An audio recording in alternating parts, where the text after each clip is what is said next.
지금 언급하려고 하는 게 바로 이런 식으로 이제 다전자 그 원자들이죠. 그럼 이제 이 녀석들에 대해서도 여러 물리량들이 있을 거란 말이에요. 그럼 그 물리량들을 어떻게 표현하느냐라고 한다면, 예를 들어서 이제 앞에서 우리가 그 생각했던 것 중에서 핵에서 전자까지 평균거리라고 하는 그 물리량이 있었죠. 기억나요? 어떻게 표현했냐면 이런 식으로 표현을 했고요. 뭐 구체적으로 뭐 증명까지는 안 했어도 뭐 이런 식의 표현이 있다 정도의 얘기는 했었을 거라고요. 이때 앞에서는 하이드로제닉한 경우, 자, 하이드로제닉이 무슨 뜻이었죠? 하이드로제닉은 바로 전자가 한 개뿐. 자, 그럴 경우에 그 핵에서 전자까지 평균 거리 수식이 어떻게 표현됐었냐면 이런 식으로 표현이 됐었다고. 이럴 때 여기에 이 Z의 뜻이 뭐였어요? 이 Z. 이 Z의 뜻이 뭐였어요?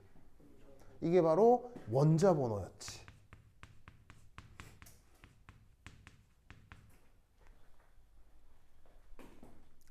뭔데 이제 아시겠죠?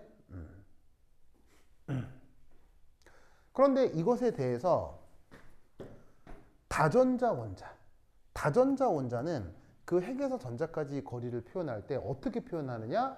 바로 요런 꼴로 표현을 해줍니다. 자, 그러면 위에서 아래 수식을 보면 뭐 굉장히 달라 보여요? 굉장히 비슷해요? 굉장히 수식의 구성이 비슷하잖아요. N 뭐예요? N 주양자수. L 뭐예요? 각운동량 양자수. 그런데 결정적으로 달라지는 게 뭐냐면 원자 번호 자리에 뭘 집어넣는다? 유효핵전화를 집어넣는 거예요. 이해하셨어요? 그럼 생각해봐.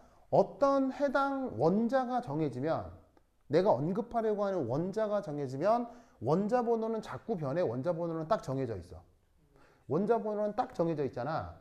그런데 해당 원자가 정해져 있어도 유효핵전화는 유효핵전화는 전자 상황에 따라서 달라져. 유효핵전화는 전자들의 상황에 따라서 달라진다고. 그 유효핵전화가 어떻게 달라지느냐? 그 해당 전자의 주 양자수와 각운동량 양자수가 뭐냐에 따라서 유효핵전화가 달라졌지. 그래서 아까 슬레이터 룰이 어떻게 계산됐었어? 슬레이터 룰에서 유효핵전화를 구하는데 1s 전자가 슬레이터 룰이 어떻다, 2s 2p 전자가 슬레이터 룰이 어떻다, 이렇게 각각 구했었잖아. 그러면 똑같은 원자여도 주양자수가 1이다, 각운동량 양자수가 0이다, 주양자수가 2다, 각운동량 양자수가 1이다. 이것에 따라서 유효핵전화가 달라진다는 얘기지. 그래서 유효핵전화는 또한 누구와 누구의 영향을 또 받는 거야.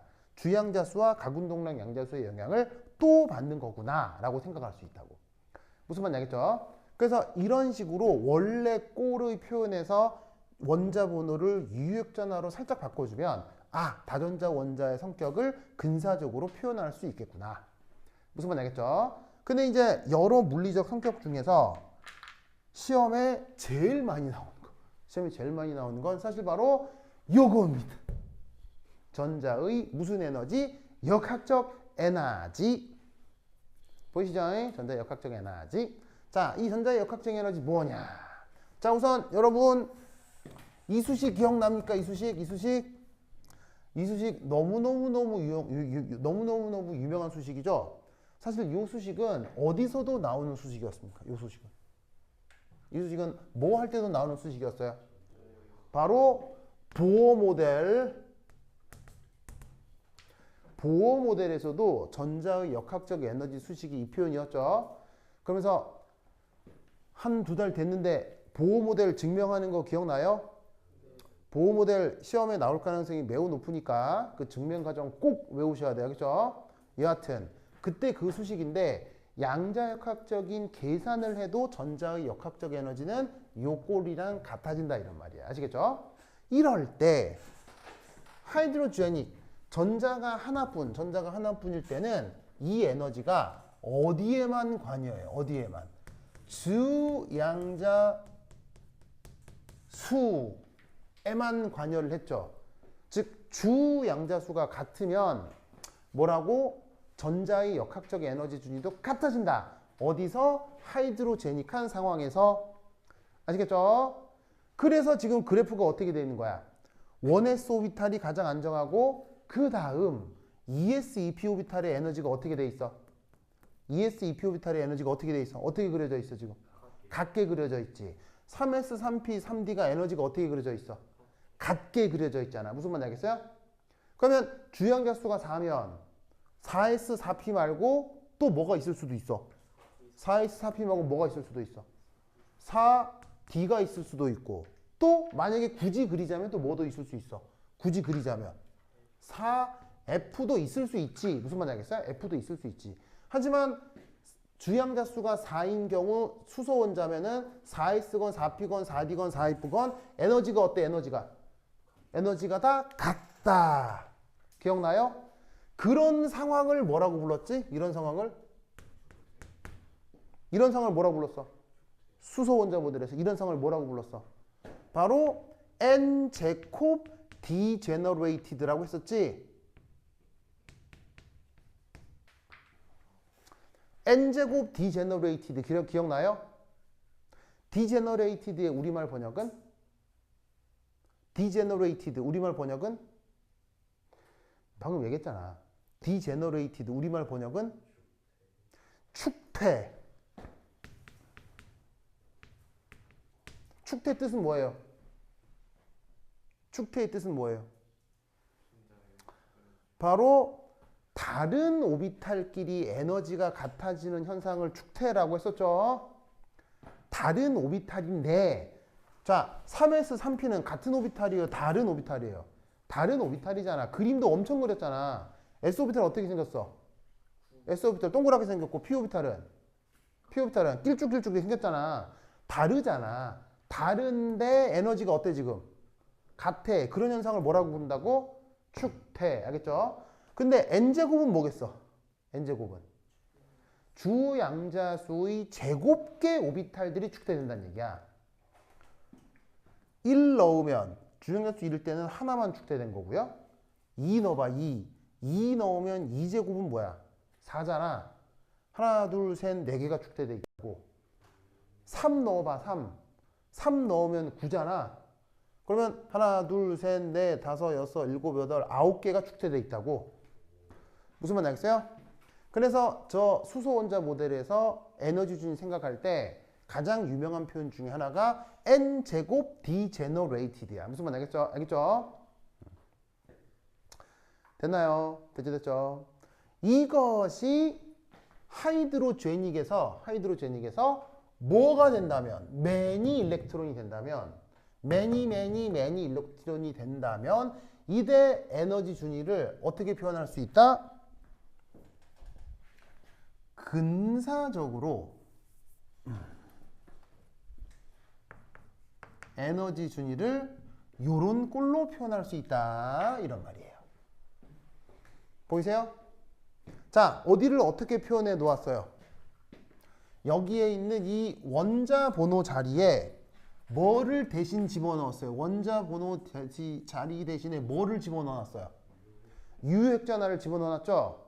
근데 다시 한번 얘기하지만 유효핵전화는 누구와 누구로 결정돼요? 누구와 누구로? 주양자수와 가군동량 양자수에 따라서 유효핵전화가 달라졌잖아요. 그럼 이때부터는 이 에너지 준위도 주양자수뿐 아니라 누구에도 영향을 받을 수 있다는 얘기예요. 바로 가군동량 양자수에 영향을 받을 수 있다는 얘기인 거예요. 아시겠죠? 그래서 그 새롭게 그려진 오비탈의 에너지 준위가 바로 요겁니다. 요거 보이세요? 요거 보세요? 자, 이게 어떻게 그린 거냐면 1s, 2s, 3s, 4s는 가군동량 양자수가 뭐일 때? 0일 때. 2p, 3p, 4p는 가군동량 양자수가 뭐일 때? 1일 때. 그 다음 3D, 4D는 가군동량 양자수가 뭐일 때? 2일 때. 뭐 마지막으로 F는 가군동량 양자수가 3일 때. 그걸 지금 그린 거라고요. 뭔 뜻인지 아시겠죠? 그런데 이때 놀라운 사실은 아까 수소 원자 모델에서는 n 제곱 디제너레이티드였잖아. 주양자 수 같으면 에너지가 같았잖아. 근데 얘네들이 어떻게 되냐면 예를 들어 주양자 수가 3인 경우만 묶어보면 이런 식으로 변형이 되어 있지. 무슨 말인지 알겠어요? 바로 축퇴가 일어나 축퇴가 깨졌어. 축퇴가 깨지는 거예요. 이게 다전자 원자 모델에서 벌어지는 현상입니다. 그래서 수능에서도 억수로 많이 나오는 그림이 바로 이 그림과 이 그림에 대한 비교 그림이에요. 무슨 말 알겠죠? 수능에서도 이 그림하고 이 그림이 엄청 나와요.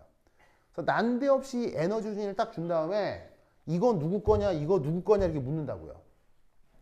무슨 말 알겠죠? 알겠죠? 이 논리를 콕콕 기억해 두시기 바랍니다. 오케이, 됐다. 그래서 여기에 있는 하이드로제닉한 상황은 그냥 주양자 수가 커지면 에너지 준위 어떻게 돼요? 주양자 수 커지면 에너지 준위 어떻게 돼요? 커지잖아요. 그냥 그림이 보면 위로 갈수록 더 고에너지라고요. 그럼 1보단 2, 2보단 3, 더 고에너지. 알겠죠? 그런데 여기서는 어떻게 되냐면 첫 번째 1, 저 에너지 준이 커집니다. 뭐 할 때? 주양자 수 커질 때.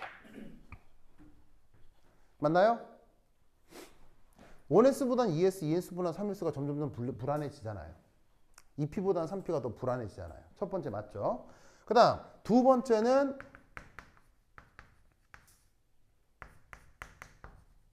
가군동량 양자수가 커져도 에너지 준위가 커집니다.